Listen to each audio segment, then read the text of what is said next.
तो फ्रेंड्स कैसे हैं आप सब। तो आज हम पढ़ेंगे इकोनॉमिक्स के क्वेश्चन। तो फ्रेंड्स जो जितने भी बीपीएससी के प्रीवियस ईयर क्वेश्चन है और इसमें टीआरई 1 से लेके 3 तक का भी क्वेश्चन है। तो अगर आप प्रीवियस ईयर क्वेश्चन को प्रैक्टिस करना चाहते हैं तो इस चैनल के प्लेलिस्ट में जाकर एक बार जरूर देखिए। हिस्ट्री, पॉलिटी, साइंस, जियोग्राफी सारे सब्जेक्ट कवर हुए हैं और इकोनॉमिक्स का बचा है। तो देखिएगा, आज का पहला क्वेश्चन है, भारत को एक अल्प विकसित देश कहा जाता है क्योंकि। तो भारत को एक अल्प विकसित देश क्यों कहा जाता है। ऑप्शन दिया है कि नियोजन की आवश्यकता के कारण। तो ये ऑप्शन गलत हो जाएगा क्योंकि अल्प विकसित देश इसके कारण नहीं कहा जा सकता है। अगला ऑप्शन है कि तीव्र गति से जनसंख्या में वृद्धि के कारण। तो हाँ, ये कारण हो सकता है अल्प विकसित देश का। तीव्र गति से जनसंख्या में बहुत ज़्यादा वृद्धि हो रहा है। भारत पहले देश पे आ गया चाइना को पीछे छोड़कर। देखिएगा, ऑप्शन अगला है कि कृषि पर अधिक निर्भरता के कारण। तो ये भी ऑप्शन सही है, इसलिए अल्प विकसित देश है। और औद्योगिक उन्नति की जो गति है वो बहुत ही धीमी है मंद गति के कारण। तो ये भी ऑप्शन हो जाएगा। तो इसका आंसर होगा 2, 3, 4। तो देखिए किस ऑप्शन में दिया है, ऑप्शन नंबर डी में दिया है। इसका आंसर ऑप्शन डी हो जाएगा, 2, 3, 4। इसका एक्सप्लेनेशन है कि भारत की जनसंख्या तीव्र गति के कारण निरपेक्ष जनसंख्या यानी कि मृत्यु दर अपेक्षाकृत कम होने के कारण तेजी से वृद्धि हो रही है। फलतः जनसंख्या का पूर्व जीवन स्तर बनाए रखने के लिए देश पर आर्थिक भार पड़ रहा है। इसलिए जहां विकसित देशों में कृषि में लगी कार्यशील जनसंख्या 10% से कम हो गई है, न्यूजीलैंड को छोड़कर, जो एक अपवाद है, वहीं भारत में कृषि में लगभग 49% कार्यशील जनसंख्या संलग्न है। पुनः विकसित देश के जो जीवीए कृषि का योगदान 1 से 3% के बीच है, न्यूजीलैंड को छोड़कर। वहीं भारत में जो कृषि है उसका जीवीए योगदान 18.3% है। औद्योगिक उन्नति की मंद गति के फलस्वरूप औद्योगिक पिछड़ेपन के कारण भारत में लगभग 23% कार्यकारी जनसंख्या उद्योगों में नियोजित है। जीवीए इस क्षेत्र को लगभग 28.3% है 2022-23 के अनुसार। अगला क्वेश्चन देखिएगा, अगला दिया है कि भारत में आर्थिक विकास अवरुद्ध रहा है मुख्यतः तो अकुशल कृषि व्यवस्था के कारण, अनियमित औद्योगिकरण के कारण, पाश्चात्य सांस्कृतिक या सामाजिक अभिवृद्धि के कारण। तो इसका आंसर ऑप्शन डी हो जाएगा, उपयुक्त में से एक से अधिक। अगला क्वेश्चन दिया है कि हिंदू जो वृद्धि दर है वह किससे संबंधित है। तो हिंदू वृद्धि दर जीडीपी से संबंधित है। इसका आंसर ऑप्शन बी हो जाएगा। अगला क्वेश्चन है कि भारत में सीमांत कृषि भूमि जोत का आकार क्या है। तो 1 हेक्टेयर से कम है। इसका आंसर ऑप्शन डी हो जाएगा। इसमें दिया है कृषि का जो आकार समूह है कैसे कैसे दिखेगा कि सीमांत कृषि भूमि जोत 1 हेक्टेयर से कम है। छोटी जोत को तो 1 से 2 हेक्टेयर के बीच में है। और जो अर्ध मध्यम जोत किसे कहा जाता है, 2 से 4 हेक्टेयर जिसके पास भूमि हो। और मध्यम जोत यानी कि 4 से 10 हेक्टेयर। और बड़ी जोत 10 हेक्टेयर से अधिक। तो अगला क्वेश्चन है कि जो बिहार में कृषि है, क्वेश्चन है कि बिहार में जो कृषि भूमि की जोत है उसका औसतन आकार दूसरे राज्यों की तुलना में कितना है। तो न्यूनतम से द्वितीय है। इसका आंसर ऑप्शन बी हो जाएगा। आगे दिया है कि भारत में न्यूनतम जो समर्थन मूल्य है उसका निर्धारण कौन करता है। तो कृषि लागत और मूल्य आयोग। इसका आंसर ऑप्शन ए हो जाएगा। आगे देखिएगा, अगला क्वेश्चन है कि भारत में अर्थ शोधन निवारण अधिनियम कब से लागू हुआ था। तो 2005 से लागू हुआ था अर्थ शोधन निवारण अधिनियम। इसमें इम्पोर्टेंट है, इसका एक्सप्लेनेशन देखिएगा कि भारत में अर्थ शोधन निवारण अधिनियम 2002 1 जुलाई 2005 से लागू हुआ था, लेकिन इसका पुनः दोबारा संशोधित अधिनियम 2009 में आया जो 1 जून 2009 से लागू हुआ। तत्पश्चात यह पुनः संशोधित अधिनियम 2012 के रूप में आया जो 15 फरवरी 2013 से लागू हुआ। इसका एक्सप्लेनेशन दिया है कि जो टेररिज्म होता है इसका फुल फॉर्म क्या है। तो ट्रेड रिलेटेड इन्वेस्टमेंट मेजर, व्यापार संबंधी निवेश उपाय या विश्व व्यापार संगठन से संबंधित है।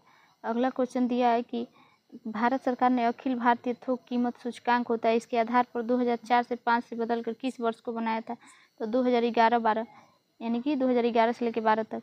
अगला क्वेश्चन देखिएगा कि अगला क्वेश्चन है भारत के किस राज्य के वर्तमान मूल्यों पर नवीनतम प्रति व्यक्ति आय न्यूनतम है। तो बिहार की। इसका आंसर ऑप्शन ए हो जाएगा।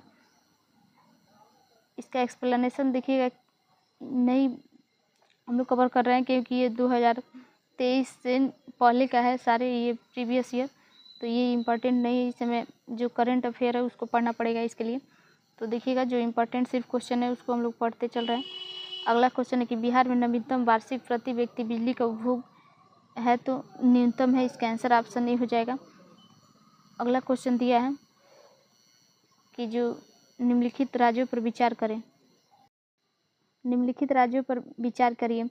पंजाब है दिए, उत्तर प्रदेश है, आंध्र प्रदेश और पश्चिम बंगाल। तो भारत में चावल उत्पादक राज्यों को उपयुक्त सही आरोही क्रम में चुनिए, यानी कि बढ़ते क्रम में।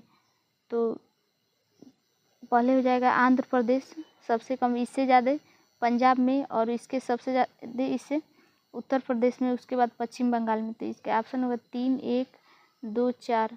देखिए किस ऑप्शन में दिया है 3, 1, 2, 4। आंध्र प्रदेश, पंजाब, उत्तर प्रदेश, पश्चिम बंगाल ऑप्शन डी में है, इसका आंसर ऑप्शन डी हो जाएगा। अगला क्वेश्चन है कि निम्नलिखित में से किस राज्य में कपास का औसतन उत्पादन सर्वाधिक है। तो इसका आंसर होगा, इसमें गुजरात, महाराष्ट्र नहीं दिया है, तेलंगाना। तो इसका आंसर ऑप्शन नहीं हो जाएगा, उपयुक्त में से कोई नहीं। अगला क्वेश्चन दिया है कि जो निम्नलिखित में से 20वीं शताब्दी के 60वें दशक के अंतिम दौर की हरित क्रांति, उसकी प्रकृति का सबसे उचित वर्णन क्या है। तो बीज कार्यक्रम है। तो इसमें देखिएगा ऑप्शन में नहीं दिया है, तीसरे में भी। तो चौथे ऑप्शन में दिया है बीज उर्वरक जल तकनीकी, इसका आंसर ऑप्शन डी हो जाएगा। आगे क्वेश्चन है कि जो बिहार में प्रति 1 लाख जनसंख्या पर सड़क की लंबाई कितनी है। तो सड़क की लंबाई न्यूनतम है, इसका आंसर ऑप्शन डी हो जाएगा। अगला क्वेश्चन है कि कौन सा उपागम जो है प्रोफेसर अमर्त्य सेन से संबंधित है। तो सक्षमता उपागम, ये इसका आंसर ऑप्शन बी हो जाएगा। अगला क्वेश्चन दिया है कि यह सत्य होगा कि भारत को परिभाषित किया जाए तो किसके रूप में परिभाषित किया जाएगा। एक श्रम आधिक्य वाली अर्थव्यवस्था के रूप में, इसका आंसर ऑप्शन बी हो जाएगा। अगला क्वेश्चन है कि भारत के सकल घरेलू उत्पाद में कृषि और उससे संबंधित क्षेत्र का अंश है 15%, इसका आंसर ऑप्शन डी हो जाएगा 15%। अगला क्वेश्चन है कि भारत में कौन सा एक राष्ट्रीय खाद्य सुरक्षा मिशन शामिल नहीं है।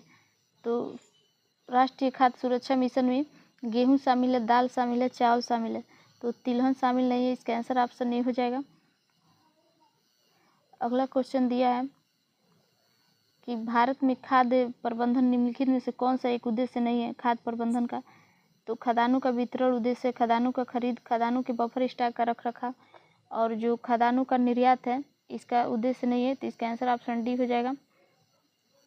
अगला क्वेश्चन दिया है कि निम्नलिखित में से किसी कृषि और संबद्ध क्षेत्रों की वार्षिक औसत वृद्धि दर नकारात्मक हो गई है 2002 से लेकर 3 के बीच में, इसका आंसर ऑप्शन ए हो जाएगा। आगे क्वेश्चन है कि भारत के केंद्रीय बजट में संस्थागत कृषि का साख प्रवाह है, उसको बढ़ाने के लिए 2020 से 21 के लिए क्या साख लक्ष्य रखा गया था, कितने रुपए का। तो देखिएगा 15 लाख करोड़ रुपए के लागत लक्ष्य रखा गया था, इसका आंसर ऑप्शन सी होगा। अगला क्वेश्चन दिया है कि जो निम्नलिखित कथनों पर विचार करिए। वर्षा बीमा भारतीय कृषि बीमा लिमिटेड के द्वारा किया जाता है। तो ये कथन सही है। यह योजना 2007 के दौरान दक्षिण पश्चिम मानसून के अवधि में शुरू किए गए थे। तो ये ऑप्शन गलत है। तो इसमें पूछा है कौन सा सही है, तो सिर्फ एक सही है, ऑप्शन ए में दिया है सिर्फ एक सही है, इसका आंसर ऑप्शन ए हो जाएगा। क्योंकि यह बीमा 2004 में शुरू की गई थी दक्षिण पश्चिम, और इस ऑप्शन में क्या कहा था 2007 दिया था, इसलिए गलत हो गया था। अगला क्वेश्चन है कि माइक्रो, लघु और मध्यम उद्यम विकास अधिनियम 2006 के अनुसार निम्नलिखित में कौन सा एक निर्माणी क्षेत्र के मध्यम उद्योगों हेतु सीमा निर्धारित की गई है। तो इसका आंसर होगा 5 करोड़ रुपए से अधिक और 10 करोड़ रुपए से कम। तो इसका आंसर ऑप्शन सी हो जाएगा। तो फ्रेंड्स, हम लोग आगे क्वेश्चन कल के लेक्चर में डिस्कस करेंगे। अगर आप टीआरई 4 एग्जाम की तैयारी कर रहे हैं और प्रीवियस ईयर क्वेश्चन का प्रैक्टिस करना है, तो इस चैनल के प्लेलिस्ट में सारे प्रीवियस ईयर क्वेश्चन कंप्लीट हो गए हैं, तो आप एक बार जाकर उसको जरूर रिवीजन करिए।